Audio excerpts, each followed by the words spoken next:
Délégation de responsabilité. Les outils audio et ou visuels ainsi que les informations qui vous seront transmises ne serviront qu'à vous donner des exemples basés sur la vie personnelle de l'autre. De plus, nous vous informons que les chiffres, exemples et sujets d'expertise qui vous seront proposés ne représentent en rien une réalité absolue, mais sont en partie des opinions personnelles et ne seront cités qu'à titre d'exemple potentiel. Tous les exemples de revenus cités dépendent uniquement des idées, des techniques, des connaissances, des compétences et du temps investi par chaque individu dans leur propre développement de leur vie financière. Bonne écoute. Et bonjour, Eric Freedom pour une autre capsule avec vous. On va parler de bon sens financier encore une fois et de tout ce qui peut nous faire tendre vers la liberté financière. Et on va parler principalement des REER, CELI ou les REE. Dans quoi est-ce que c'est mieux de placer notre argent, d'investir? REER, CELI, REE. Je vous rappelle à la base que je ne suis pas un planificateur ou conseiller financier. Je suis simplement quelqu'un qui va vous donner son opinion sur les trois produits, comme si on était des bons amis en train de prendre un café ensemble. Et c'est mon opinion personnelle, basée sur mes expériences personnelles. Et mon but, c'est de premièrement faire du sens pour moi et ma famille financièrement, mais aussi si faire se peut, si ça, mon bon sens à moi, selon ce que moi j'en juge en fait. Si ça peut vous aider dans votre sens à vous, ben tant mieux. Puis à la fin, ben, je vous proposerai une sorte de stratégie, si vous voulez, qui va créer comme un écosystème concernant ces trois types de produits-là. Donc parlons premièrement de ce qui est plus connu, de ce qui est plus commun, les fameux REER que tout le monde connaît, c'est-à-dire les régimes enregistrés d'épargne retraite, pour ce qui est l'acronyme de REER, donc régime enregistré d'épargne retraite. Ils vous permettent de diminuer votre braquette d'imposition, c'est bien connu. Quand on prend des REER pour un certain montant, le montant qu'on va prendre en REER va réduire notre braquette d'imposition pour l'année courante. Par exemple, si vous avez fait 55 000 de revenus, 55 000 de revenus dans l'année courante, et que vous décidez de prendre 5 000 de REER, mais vous serez réputé à ce moment-là avoir fait 50 000 donc 55 moins 5, 50. Et le gouvernement vous imposera sur le 50 000. Donc, si à les déductions à la source avec votre employeur, vous avez été imposé sur le 55 000, ce que vous allez recevoir un remboursement de ce que le gouvernement aurait trop pris en argent sur vos déductions à la source pour le 55 000 sur lequel vous avez été imposé. Donc, vous ne serez pas imposé sur 55, mais bien sur 50 000.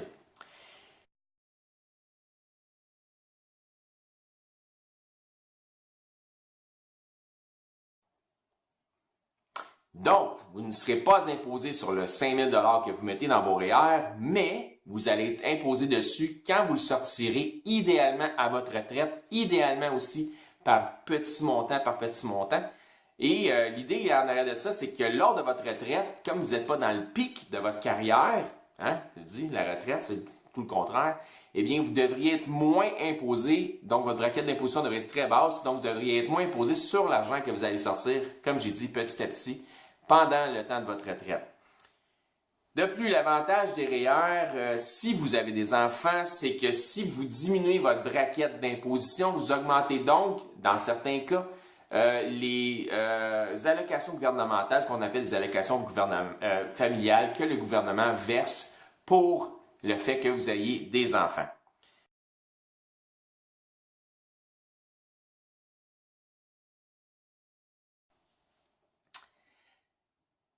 Parlons maintenant des REEE, dont l'acronyme veut dire Régime enregistré d'épargne études. Si vous avez des enfants ou si vous prévoyez avoir des enfants, ce programme vous concerne tout spécialement. Je ne sais pas si vous avez entendu aux nouvelles.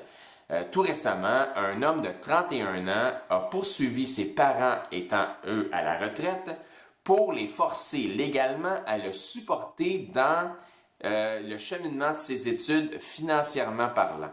Et ce qui est aberrant et en même temps très révélateur, c'est que ce type a gagné, donc ses parents doivent lui déverser une somme mensuelle pour l'aider, malgré la précarité de le revenu de retraité, pour l'aider dans ses études, à terminer ses études. Je dis que c'est aberrant pour la raison que le gars a 31 ans et que il ambitionne sur ses parents. Ça, c'est mon bon sens qui me fait dire ça, malgré que je ne connais pas la situation en particulier. Par contre, ce que je trouve révélateur, c'est que si vous avez des enfants ou vous prévoyez en avoir, ça nous témoigne d'une chose, c'est que vous allez devoir payer pour leurs études postsecondaires. Avec cette certitude d'avoir à payer pour les études de nos enfants qui nous pend au nez, ben, pourquoi pas profiter d'un système qui récompense votre épargne dans le but d'aider vos enfants à planifier leur futur scolaire. Donc, sans rentrer dans tous les détails fiscaux du REEE, je vais résumer grossièrement, si vous me le permettez. Vous pouvez vous déposer un certain montant tous les mois dans un programme de REEE par enfant que vous avez pour les aider et le gouvernement vous donnera une généreuse contribution en parallèle avec ce que vous déposez. Dans certains cas, les montants investis dans un REE peuvent presque avoir doublé. Je dis presque, pas tout à fait, mais encore une fois, c'est grossièrement que je l'explique. Et lorsque votre poupon devenu grand aura besoin de ses sous pour les études, la partie que le gouvernement aurait mis en parallèle avec vous, et comprenez ceci, si vous ne mettez pas d'argent, le gouvernement ne mettra pas en parallèle. Mais si vous en mettez, le gouvernement va en mettre en parallèle. Donc la partie que le gouvernement aura mis en parallèle lui sera versée à son nom en lui, donc imposable sur son revenu. Étant étudiant, possiblement que son revenu serait tellement bas qu'il ne payerait pas d'impôt de toute façon sur le montant versé. Et la partie que vous aurez placée pour que le gouvernement en place en parallèle vous sera retournée à vous sans être imposé, car c'est de l'argent sur lequel vous auriez déjà été imposé dans le passé. Donc,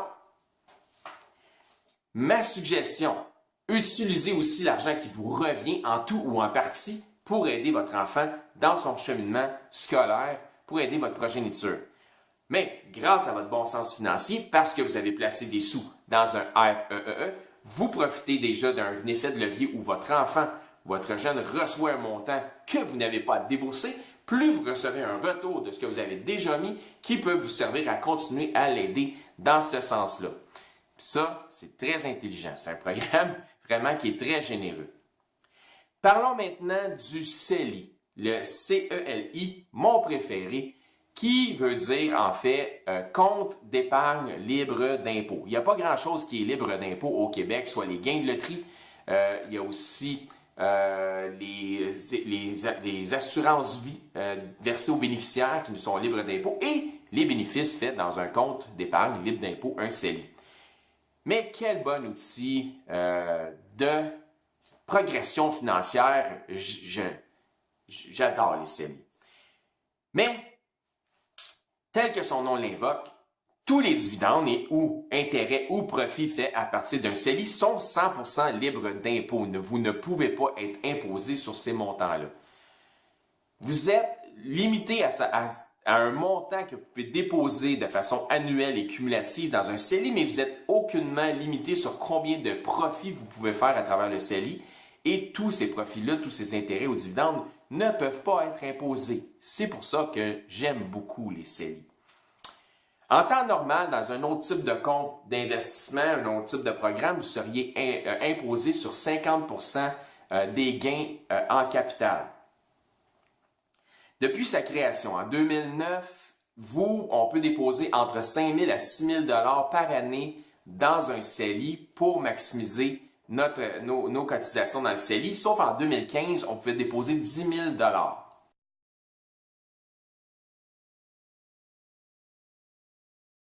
Voici donc la stratégie que je vous propose pour créer un écosystème avec ces 3 programmes.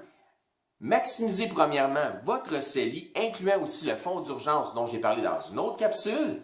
Investissez à partir de votre CELI dans des placements qui, au minimum, suivent le rendement du marché. Donc, soit le SP500, par exemple, des choses comme ça. On parlera sur d'autres capsules ou moi, comment se porte mon portfolio. Mais présentement, investissez dans des choses qui vous rapportent. Au minimum, comme j'ai déjà expliqué, il faut que ce soit plus que 4% pour battre l'inflation. Mais le marché peut vous rapporter à certains moments jusqu'à du 10%. Ne prenez rien de trop risqué. c'est pas nécessaire. À la fin de l'année, lorsque vous aurez fait des dividendes dans votre CELI, prenez les dividendes de votre CELI, rappelons-le, qui sont libres d'impôt. Prenez donc cet argent, qui représente maintenant du vrai comptant, du vrai cash, et transférez-le dans votre REER, lequel déduira votre cotisation annuelle et sur lequel vous aurez un retour gouvernemental sur le trop-prix de vos déductions à la source et fera du même coup augmenter vos allocations familiales des deux paliers du gouvernement, soit le fédéral et le provincial. Yahoo! Prenez donc maintenant en tout ou en partie les allocations familiales qui sont destinées à vos enfants que les deux paliers du gouvernement vous envoient pour les placer dans le REEE de vos enfants. Si vous aviez déjà 18 ans en 2009, votre cotisation maximale pour 2019 pour un CELI serait de 63 500 $. Si vous êtes capable de générer du 10 % dans votre CELI, ça veut dire que vous pourriez placer plus de 6 000 $ dans votre REER grâce à votre CELI.